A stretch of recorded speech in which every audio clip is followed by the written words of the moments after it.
ورحمة الله وبركاته. الحمد لله وكفى وعلى عباده الذين اصطفى. أما بعد، قال الله سبحانه وتعالى في كلامه القديم: بسم الله الرحمن الرحيم. وهزي إليك بجذع النخلة تساقط عليك رطبا جنيا. آمنا بالله صدق الله مولانا العظيم. சங்கைக்கும் மிகுந்த மரியாதைக்கு உரித்தான மேலான பெரியவர்களே, பாசத்திற்குரிய சகோதரர்களே, அருமை நாயகம் ஸல்லல்லாஹு அலைஹி வஸல்லம் அவர்களின் நற்பாக்கியங்கள் நிறைந்த உம்மத்துமார்களே, அல்லாஹ் ரப்புல் ஆலமீன் சூரா மரியமிலே பல்வேறு செய்திகளை நமக்கு எடுத்து எம்புகிறான். ஈசா அலைஹிஸ்ஸலாமுடைய தாயார் மரியம் அம்மாவுக்கு ரப்புல் ஆலமீன் அல்லாஹு தஆலா தன்னுடைய அத்தாட்சியை வெளிப்படுத்தும் முகமாக ஆண் துணையின்றி அவர்களின் வயிற்றிலே அல்லாஹ் கருவை கொடுத்து ஈசா அலைஹிஸ்ஸலாமை கொடுத்து பிறக்கச் செய்து துன்யாவிற்கு ஒரு பெரிய ஒரு அற்புதத்தை அத்தாட்சி அல்லாஹ் காண்பித்தான். உண்மையிலேயே எல்லா சமூக மக்களாலும், நஸ்ரானிகள், கிறிஸ்தவர்களால் கூட, யூதர்களாலும் கூட, முஸ்லிம் சமூகத்தால், இப்படி 3 சமுதாய மக்களாலும் மரியம் அலைஹிஸ்ஸலாமுடைய பெருமை, அவர்களின் மகத்துவம் இதெல்லாம் அறியப்பட்ட ஒன்று. அல்லாஹ் ரப்புல் ஆலமீன் அவர்களை சிறுபிராயத்திலிருந்தே பாதுகாத்து வளர்க்கிறான். மிகப்பெரிய ஒரு பத்தினியான நிலையில் வளர்க்கிறான். பின்னர் பெரிய பிள்ளையாக ஆனதும் ரப்புல் ஆலமீன் அல்லாஹ் அவர்களை மிகுந்த வெட்கமும் நாணமும் கொண்ட ஒரு குழந்தையாக வளர்க்கிறான். அதன் பின்பு தன்னுடைய அத்தாட்சி அல்லாஹ் அந்த பெண்ணில் வெளிப்படுத்துகிறான். இதுவரை நாம் அறிந்திருக்கிறோம் இல்லையா? குழந்தையை பெற்ற பிறகு அந்த இடத்தில் அவர்கள் இருக்கிறார்கள். பசியும் தாகமும் ஏற்பட்டிருக்கிறது. பெற்றதினால், பிரசவித்ததினால் ஏற்பட்ட ஒரு வகையான களைப்பு. அந்த களைப்பில் அவர்களுக்கு ஒரு பசி ஏற்பட்டது. அப்ப அல்லாஹ்வை அழைக்கிறார்கள். ஃபனாதாஹா மின் தஹ்திஹா, அந்த மரத்திற்கு கீழ் இருந்தவர்கள் அழைத்தார்கள். அல்லாஹ் அவர்களை அழைத்தான். இப்படி பசியில் இருந்த போது அல்லாஹ் என்ன சொன்னான்? அல்லா தஹ்ஸனி, நீ கவலைப்பட வேண்டாம் அப்படின்னு சொல்லிட்டு அல்லாஹ் சொன்னா, வஹுஸ்ஸி இலைக்கி பிஜித்இன் நஹ்லத்தி, நீ எந்த மரத்திற்கு அடியில் இருக்கிறாயோ அந்த மரத்தினுடைய கிளையை பிடித்து அசைத்து பார். அதை அசைக்க வேண்டும். அப்படி நீ அசைத்தால் உன் மீது அங்கிருந்து பழங்கள் விழும், அதை நீ சாப்பிட்டு கொள்ளலாம் அப்படின்னு அல்லாஹ் சொன்னான். இந்த இடத்துல நாம் என்ன ஒரு படிப்பினை பெறுகிறோம் என்றால், நாம் நினைக்கிறோம் இல்லையா, சில சமயத்தில் அதிர்ஷ்டம் நமக்கு இல்லை, நல்ல நேரம் நமக்கு இல்லை அப்படின்னு. இஸ்லாத்தில் ஒருவருக்கு இது நல்ல நேரம், இது கெட்ட நேரம், இது லக்கு, இது பேட் லக்கு என்றெல்லாம் கிடையாது. அல்லாஹ்வுடைய நாட்டம் என்னவோ அந்த நாட்டத்தின்படி நடக்கும். அது ஒருவர் ஆசைப்பட்டது கிடைக்காமல் போனாலும் அதுவும் அல்லாஹ்வுடைய நாட்டம் தான். ஒருவர் ஆசைப்பட்டது அவர் ஆசைப்பட்டதை விட கூடுதலாக கிடைத்தாலும் அதுவும் அல்லாஹ்வுடைய நாட்டம் தான். இவர் என்னமோ அதிர்ஷ்டசாலி, அவர் என்னமோ துரதிர்ஷ்டசாலி என்றெல்லாம் கிடையாது. அல்லாஹ் எதிர்பார்ப்பது என்னென்றால், நான் உனக்கு கயிற நாடுறேன், உனக்கு தேவையானதை தர்றேன், ஆனால் உன்னிலிருந்து வெளியாக வேண்டியது உழைப்பு. சொல்வார்கள் தமிழிலே, உழைப்பை நம்பு, அதிர்ஷ்டத்தை நம்பாது. உழைப்பை நம்புனா என்ன பொருள்? நம்முடைய முயற்சியை அல்லாஹ் ரப்புல் ஆலமீன் எதிர்பார்க்கிறான், வேறு ஒன்றும் இல்லை.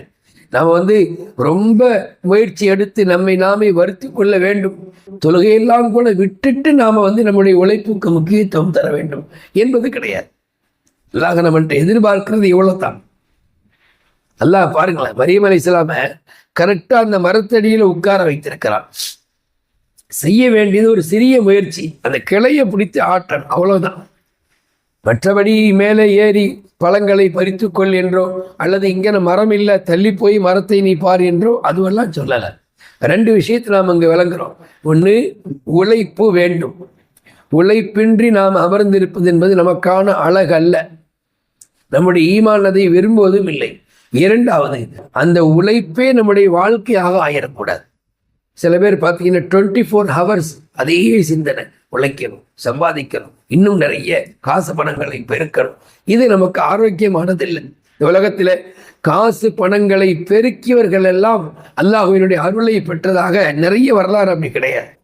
இல்லா மாஷா அல்லாஹ், அல்லாஹ் நாடிய சிலர் இந்த பொருளை கொண்டு அருளையும் அடைந்திருக்கிறார்கள். ஆனால் அல்லாஹ்விடத்தில் நாம் செய்ய வேண்டிய காரியம் ஒரு சின்னதோ உழைப்பு மட்டும்தான். அதைத்தான் அல்லாஹு தாலா மரியம் அலைஹிஸ்ஸலாமுடைய அந்த சம்பவத்தில் நமக்கு பாடமாக சொல்லுகிறான். இந்த உழைப்பு என்பதை நபி ஸல்லல்லாஹு அலைஹி வஸல்லம் அவர்கள் சஹாபாக்களுக்கு கற்றுக் கொடுத்தார்கள், ஆர்வப்படுத்தினார்கள். காரணம் என்ன? அல்லாஹ்விடத்தில் அதுதான் பார்க்கப்படுகிறது. அடியான் எந்த அளவிற்கு வருகிறான். நீங்க இந்த ஹதீஸ் குதுசி கேள்விப்பட்டிருப்பீங்க. அதாவது அல்லாஹ் சொன்னதாக நபி ஸல்லல்லாஹு அலைஹி வஸல்லம் சொல்லக்கூடிய ஹதீஸ் என்ன? அடியான் என் பக்கம் ஒரு ஜான் வந்தால் அப்படின்னு இருக்கு ஹதீஸ்ல. ஹதீஸ் குதுசி, அல்லாஹ் என் பக்கம் ஒரு சான் வந்தால் நான் ஒரு முழம் வருகிறேன். அப்போ ஒரு சான் வரணும்னு தெரியுது. உட்கார்ந்துட்டே இருந்தா அல்லாஹ் நம்ம பக்கம் வர்றதில்லை. நாம் என்ன செய்யணும்? ஒரு சான் கால் எடுத்து வைக்கணும். அப்போ அல்லாஹ் நம்ம பக்கம் வரணும். அடியான் என் பக்கம் நடந்து வந்தால், நடந்து வரணும்னு தெரியுது. நான் இப்படி தான் இருப்பேன், அல்லாஹ் எனக்கு எல்லாத்தையும் தரணும், நான் நாடியது, நான் தேடியது, நான் விரும்பியது எல்லாத்தையும் கொடுக்கணும்னா நம்ம அப்படிலாம் அல்லாஹ் தருவதில்லை.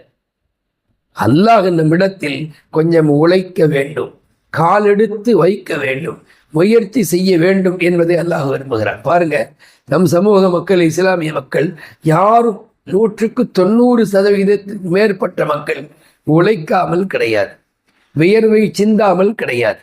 சொல்லப்போனால் அந்த உழைப்பை தேடி அவர்கள் கடல் கடந்து பயணிப்பதையும் பார்க்கிறோம். ஏன்? எதற்காக? வாழ்க்கையே உழைப்பு தான் என்பதற்காக அல்ல.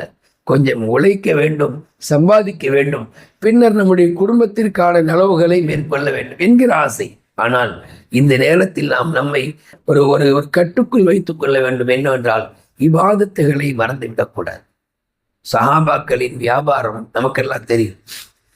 நிறைய பேர் நிறைய வியாபாரங்கள் செஞ்சாங்க. ஆனால் அவர்களை பற்றி அல்லாஹ் சொல்லும் போது ரிஜாலுன், அவர்கள் மனித புனிதர்கள். சஹாபாக்கள் மனிதர்கள், அதாவது வியாபாரிகள். எப்படிப்பட்ட வியாபாரிகள் என்றால் லா துல்ஹீஹிம் திஜாரத்துன் வலா பைஉன் அன் திக்ரில்லாஹி வ இகாமிஸ் ஸலாம். நல்லா கவனிக்கணும், அற்புதமான ஆயத்து. அந்த சஹாபாக்களை அவர்களின் வியாபாரமோ கொடுக்கல் வாங்கலும், அவர்களின் வியாபாரமோ கொடுக்கல் வாங்கல் அவர்களை அல்லாஹுடைய திக்கரை விட்டும் கூட மறக்கடிக்கவில்லை. திக்கர்னா தெரியும் இல்லையா? முதல் கட்டமாக தஸ்பீகும் கையுமாக இருப்பது, அல்லாஹ் அல்லாஹ் என்று சொல்வது, இது கூட அவங்களுக்கு மறந்து போகலை. ஆனா பெரிய கடை வச்சிருக்கிறாங்க, ஒரு பெரித்தம் பழத்தினுடைய அந்த பெரிய ஸ்டோர் கடைகள் வச்சிருக்கிறாங்க. சில பேர் நெய்யும் வெண்ணையும் கொண்டு வியாபாரம் செய்கிறாங்க, சில பேர் வேறு சில பொருட்களை வியாபாரம் செய்கிறாங்க.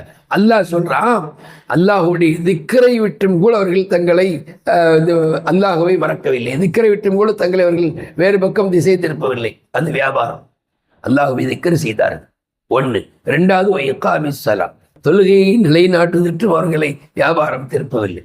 அப்போ நம்முடைய உழைப்பு அல்லாஹ் நம்மிடத்தில் கொஞ்சம் எதிர்பார்க்கிறான், மரியம் அலைஹிஸ்ஸலாம் இடத்தில் எதிர்பார்த்தது போல. ஆனால் அந்த கொஞ்சத்தை நாம் அப்படியே முழுமையாக ஆக்கிவிட்டு அல்லாஹுவை, ரப்பை மறந்துவிடக்கூடாது. கொடுத்தவன் அவன். அப்ப கொடுத்தவனுக்கான நன்றி தான் தொழுகைகள், திக்ருகள், குர்ஆன் ஓதுவது போன்ற அமல்கள். இன்னும் அல்லாஹ் நமக்கு கொடுப்பான். அப்போ ரெண்டு சிந்தனை. ஒன்று, அதிர்ஷ்டம் துரதிர்ஷ்டம் என்பதெல்லாம் கிடையாது. நமக்கு அல்லாஹு தாலா நலவை நாடினால் அது நலவு, அவ்வளவுதான். அதுக்காக அந்த நலவிற்கான வேறொன்றும் அங்கே நாம் எதிர்பார்க்கக்கூடாது. அல்லாஹ் நமக்கு ஹைரை நாடி இருக்கலாம், இன்னொருத்தருக்கு அல்லாஹு தாலா ஷர்ரை நாடி இருப்பான். ரெண்டுமே அவனிடத்திலிருந்து வரக்கூடியதுதான். நாம் செய்ய வேண்டியது நம்முடைய முயற்சி. அந்த முயற்சியும் கூட அல்லாஹுவை மறந்து போகிற மாதிரி, இபாதத்துகளை விட்டு விலகி போவது போல் இல்லாமல் பார்த்து கொள்ள வேண்டும். ரப்புல் ஆலமீன் அல்லாஹு தஆலா நம்மை அவனை மறக்காத நல்லடியார்களில் சேர்த்தல் புரிவானாக. நம்முடைய உழைப்புகள், நம்முடைய வியாபாரங்களில் அல்லாஹ் பரக்கத்து செய்து அவனுடைய அருளை அதன் மூலம் பெறக்கூடிய தௌஃபீக்கை தந்தல்வானாக. ஆமீன் ஆமீன் யா ரப்பல் ஆலமீன். அஸ்ஸலாமு அலைக்கும் வரஹ்மத்துல்லாஹி வபரகாத்துஹு.